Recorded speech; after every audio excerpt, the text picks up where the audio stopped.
I was so abused, and my family is so hateful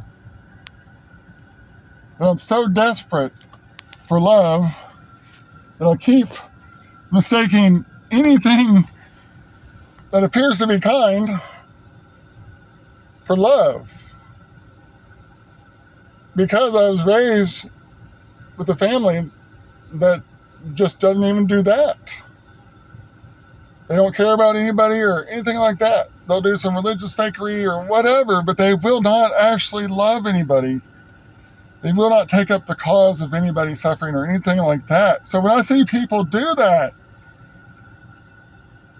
I mistake it for love, and it's only now I have brutally discovered that's only agendas most of the time.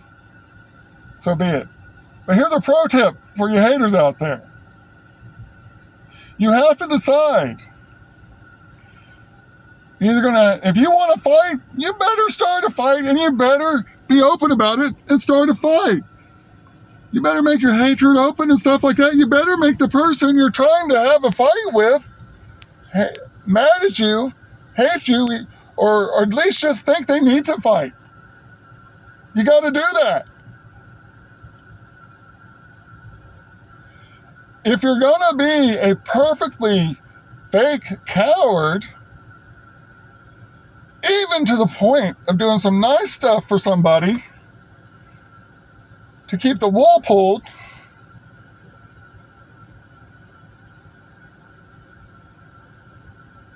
you're stupid if you think you're going to have a fight. Because you're forgetting that person you hate doesn't know you hate them, and they don't hate you. So when you finally make your big break and you decide to go all in on your hatred,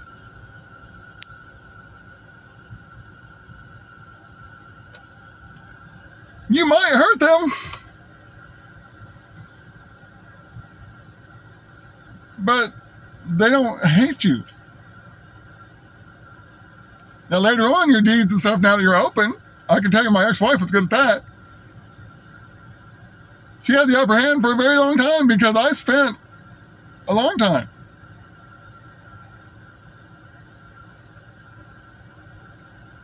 The first time I ended up having sex with Rebecca, I wondered if I'd made a mistake. Not with Rebecca at the time, but I wonder if I was correct that my family was over. Or did I just seal the deal?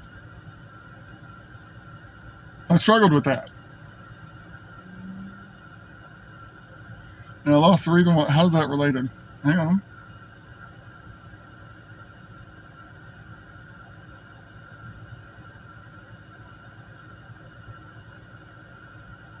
I'm sorry, guys. I've completely lost how that fit into this.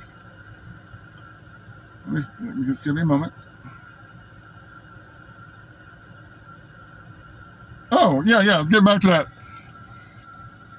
Guys, Trisha Elliott, my ex-wife, is an absolute demon. I have no idea how she was so perfectly fake and fooled me so well. But she taught my daughters to do it too, and my kids to do it too. She blindsided me with a divorce and separated me from my kids. And I was only trying to fight for my kids. And I'd fight against accusations against me and stuff like that, but I did not want to win a battle against her that I didn't know was coming. I was heartbroken. I was hoping to save my family. It took a very long time to reach this point that I'm at today where I know exactly who these people are.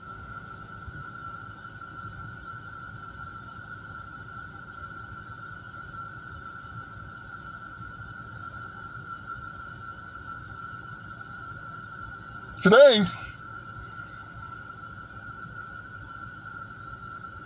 I've been attacked by the greatest coward that's ever existed in my life, and that says something because there has been nothing but cowards and haters in my life.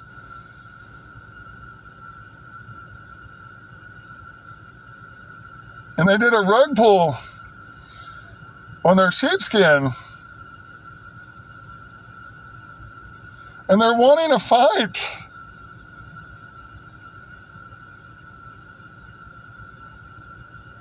But it's going to take a long time.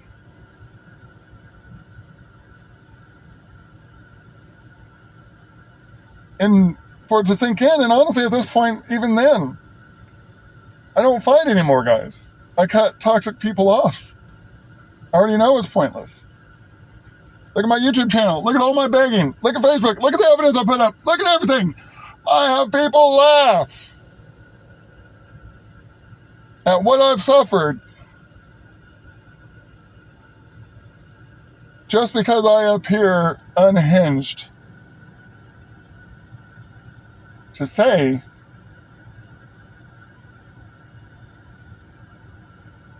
the truth out loud and tell the world, even though nobody cares, what I have suffered.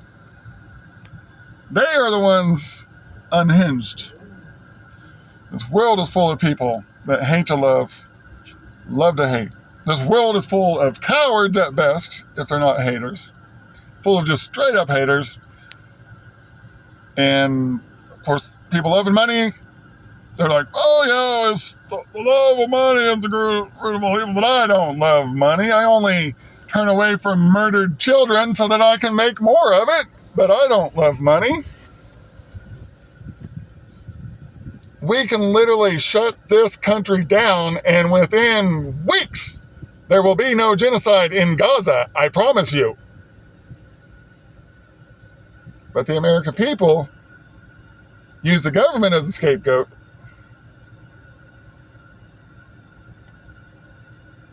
For their genocide. And then the government has a proxy Israel that it uses as a scapegoat for the genocide. The way this is all supposed to work is the most important people are the people that provide the weapons and pay for the weapons and all that stuff. That's us.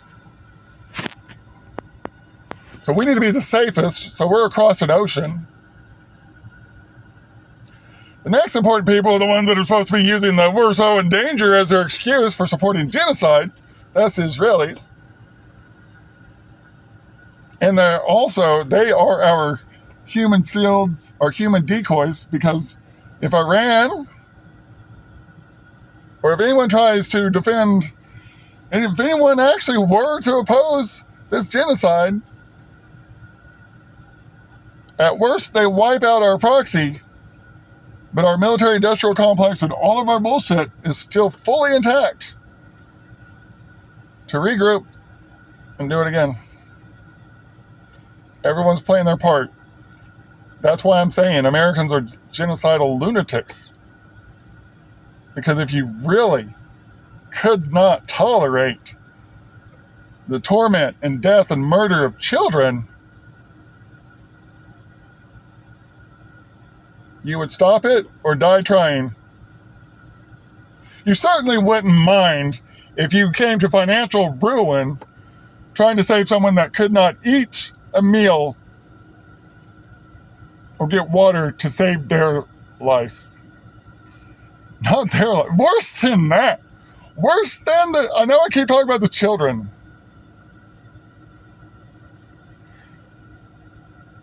But those that die are at peace.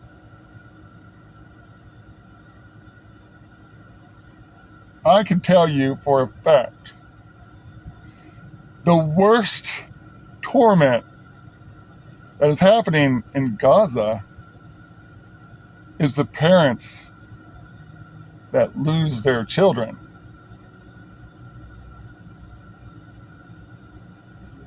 And we have all these people in America acting like they love their children, but they can't relate to that? Okay, people. I am unhinged.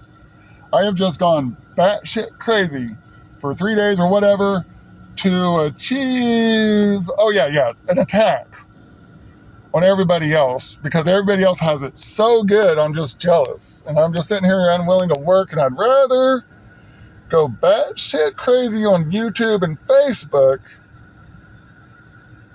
in my car, door dashing and Grubhubbing for shit, then get a job.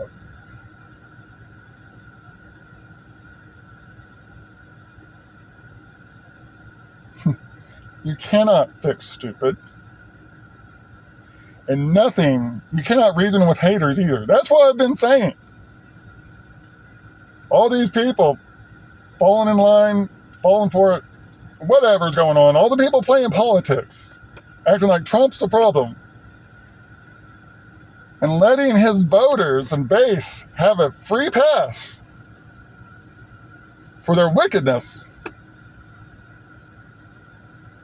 are just flat out stupid.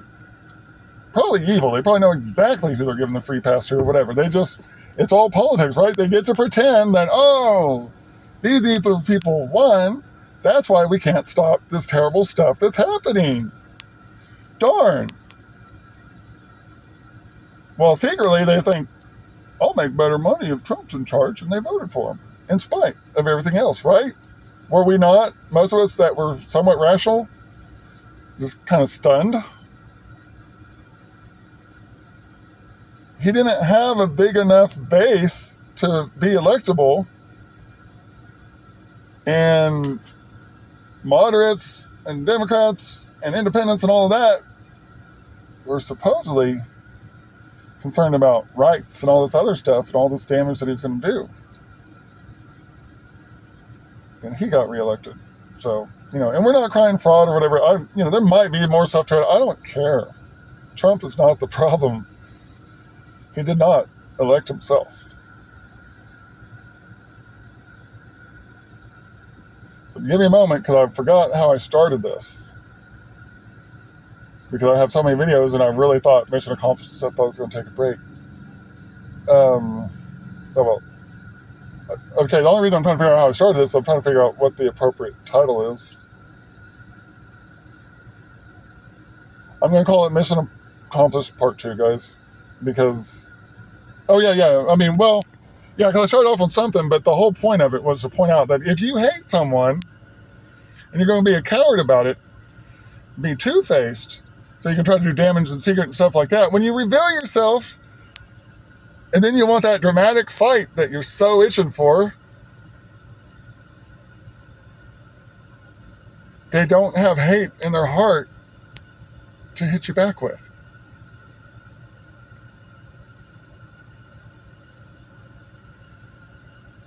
I just cut people off when I figure out who they are. I wish them no harm. I'm talking about eternity, they're going to be damned and stuff. I'm hoping it'll register like, hey, wait a minute. I wish people would read their Bibles, man. The stuff I suffered, man, that's like, oh my God. Guys, Matthew 11:19 is my favorite verse. For the fact that wisdom is proven by what results from it. But look at the rest of that context, because that's exactly what's going on in my comments. But for the most part, all these evil people are cowards that don't even dare to comment or even watch, something they disagree with to begin with. And yeah, sometimes I look like the Geico caveman. That's fine, because I am a savage. And the cowards can only call it unhinged. And also, it's fine, because you have to go back to the Gospel of Matthew before you can find a readily accessible and reliable source of love. So that kind of makes me a caveman too. Makes me prehistoric. Because after that came organized religion, which is demonic and evil, and loves money and just hates people as much as possible. And then then there's fools that choose between no God or those evil people. But God forbid there be a good God that simply wants us to love each other and not be greedy and screw each other over, because then we can't be greedy and screw each other over. That's not cool. And not only that, but you don't want to believe, it's bad enough that when you die you can't take it with you, but you don't want to believe that there'll actually be a consequence for fucking everybody over along the way. There is a consequence for that. You get to be with your kind for eternity. Why is nobody hearing me when I say that? Hell is not some magical place with a cartoon character and a pitchfork and fire all over the place. Hell, just as Jesus said, is the outer darkness. It's where the people that Jesus doesn't know go. And there's no good thing to offset the evil and wickedness and hatred and bitterness and all of that of maggots and the rest of them. Well, they're together forever for eternity. Hell, there might even be elections in hell. Because there's going to be, maggots are going to maggot. Politicians are going to politic. Guys, you might even be able to get a chance to get rich, and other people might get a chance to be the poor all over again. Literally, hell may just be earth without God forever. But something much better is in store for the ones that you hated and trampled and made miserable and never gave a shot at peace. The ones for whom it's too crazy to think we should live and let live. They get heaven. Let me tell you something about heaven. I'm not motivated by anything the Bible says about it, except for one thing. The Bible says no eye has seen, no ear has heard, nor mind has imagined, something to that effect. What awaits. And that's good.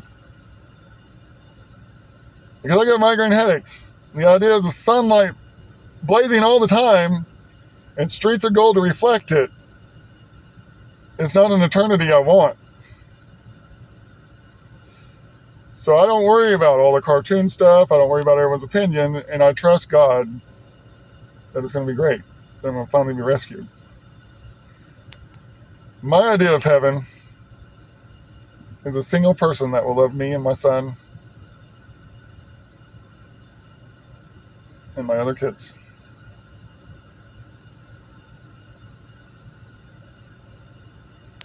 My idea of hell was if I was on this earth and we never died. I would be fucked. So anyway, guys, I'm Digital Sticks. I'm out. Have a good day.